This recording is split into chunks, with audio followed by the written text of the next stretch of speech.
ગુજરાતી ફિલ્મોનો ઇતિહાસ આ મહાન અભિનેત્રીઓ વગર અધૂરો છે, જેમણે ક્યારેક વહુ બનીને આપણને રડાવ્યા તો ક્યારેક મા બનીને મમતા વહાવી. પણ સમયનું ચક્ર એવું ફર્યું કે આજે આ સિતારાઓ માત્ર આપણી યાદોમાં જ રહી ગયા છે. પદ્મા રાણી, રજની બાળા, રીટા ભાદુરી આ એવા નામ છે જે સાંભળતા જ જૂની ફિલ્મોની યાદ તાજી થઈ જાય છે. પણ શું તમે જાણો છો કે આ અભિનેત્રીઓએ કેટલી સંઘર્ષ બાદ સફળતા મેળવી હતી અને તેમનો અંતિમ સમય કેવી રીતે પસાર થયો, મતલબ તેનું મૃત્યુ કેવી રીતે થયું હતું? શરૂઆત કરીએ તે પહેલાં તમારા ફેવરિટ અભિનેત્રીનું નામ કોમેન્ટ કરીને જરૂર જણાવજો. નંબર 1, પદ્મા રાણી. મિત્રો, સૌથી પહેલાં વાત કરીએ પદ્મા રાણીની, જેમને ગુજરાતી ફિલ્મ જગતની સૌથી સફળ વહુ માનવામાં આવે છે. 250થી વધુ ફિલ્મોમાં કામ કરનાર પદ્મા રાણીએ માત્ર ફિલ્મો જ નહીં પણ રંગભૂમિ પર પણ ડંકો વગાડ્યો હતો.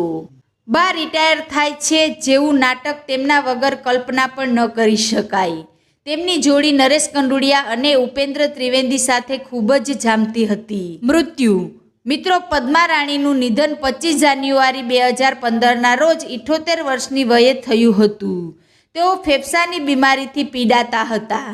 મુંબઈની હોસ્પિટલમાં સારવાર દરમિયાન આંતરિક અંગો ફેલ થવાને કારણે તેમણે અંતિમ શ્વાસ લીધા હતા. નંબર 2, રજની બાળા. મિત્રો, રજની બાળા એટલે ગુજરાતી ફિલ્મનો એ ચહેરો જેમને જોતા જ ગીત યાદ આવી જાય. સોનાની ઈંઢોણી, રૂપાનું બેડલું. તેમણે અનેક સામાજિક ફિલ્મોમાં કામ કર્યું. રજની બાળાએ મનજીત કૌર તરીકે પોતાની કરિયર શરૂ કરી હતી, પણ ગુજરાતી ફિલ્મોમાં તેઓ રજની બાળા તરીકે અમર થઈ ગયા. મૃત્યુ. મિત્રો, રજની બાળાનું નિધન પણ બીમારીને કારણે થયું હતું. તેમના અંતિમ વર્ષોમાં તેઓ લાઇમલાઇટથી દૂર રહ્યા હતા. લાંબી માંદગી બાદ વૃદ્ધા અવસ્થાના કારણે તેમનું અવસાન થયું હતું. નંબર 3, રીટા ભાદુરી. મિત્રો, રીટા ભાદુરી એટલે એવી અભિનેત્રી જેમણે ગુજરાતી ફિલ્મોમાં જેટલું નામ કમાયું એટલું જ હિન્દી ટીવી સિરિયલોમાં પણ મેળવ્યું. ગુજરાતી ફિલ્મોમાં તેમણે લાંબો સમય મુખ્ય અભિનેત્રી તરીકે રાજ કર્યું. મૃત્યુ. મિત્રો, 17 જુલાઈ 2018ના રોજ 62 વર્ષની વયે તેમનું નિધન થયું.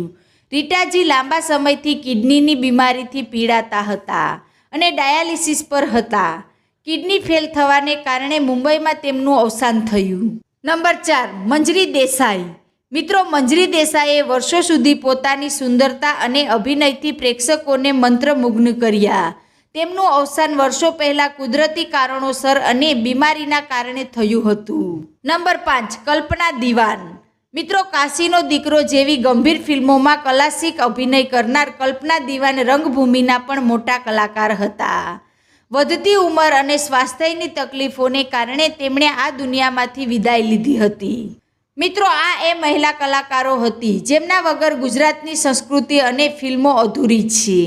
આજે ભલે તેઓ આપણી વચ્ચે નથી, પણ તેમના અદ્ભુત અભિનય દ્વારા તેઓ હંમેશા આપણા દિલમાં અમર રહેશે. આમાંથી તમારી સૌથી મનપસંદ અભિનેત્રી કોણ હતી? કોમેન્ટમાં જરૂરથી જણાવજો. જો તમને આ માહિતી ગમી હોય તો વિડીયોને લાઈક કરજો અને તમારા પરિવાર સાથે શેર કરજો, જેથી નવી પેઢી પણ આ મહાન કલાકારો વિશે જાણી શકે. આવી જ માહિતી માટે સબસ્ક્રાઈબ કરો. જય જય ગરવી ગુજરાત.